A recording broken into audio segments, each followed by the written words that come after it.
Let's now bring in Caleb Maupin from the International Action Center. He's live with us now. Caleb, let's talk about this. Conflicting claims whether President Obama knew about the tapping or not. How plausible is his denial of prior knowledge? Well, the very frightening thing is that Obama might be telling the truth, because we're seeing all over the world a trend where policing agencies and the military are giving orders to the civilian governments. And while the civilian government, is supposed to be the face of power and representing the population in a democracy, we're seeing that in a lot of cases, policing agencies have the authority. It's very frightening to think that the head of the executive branch of the government, the commander-in-chief of the military, wouldn't know, well, whose phones are being tapped. But that very well could be the case based on this trend we're seeing all across the Western world.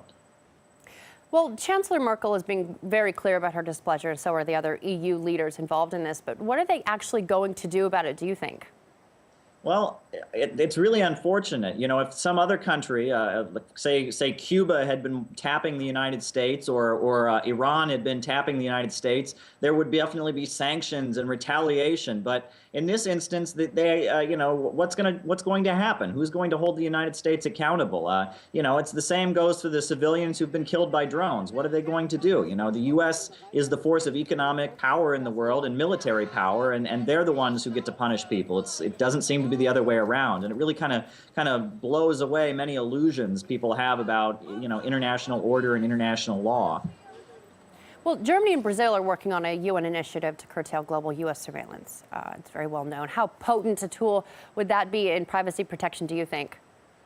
Well, it can certainly raise awareness, and it can serve as a rallying cry of many countries that disapprove of what the U.S. is doing around the world with its surveillance policies, as well as its other policies that violate the rights of other nations. But as far as actually holding the U.S. accountable, I mean, I doubt it's really going to I doubt there's going to be really any retribution for this action. All right, Caleb Maupin from the International Action Center, thank you for joining us, sir. Glad to be here.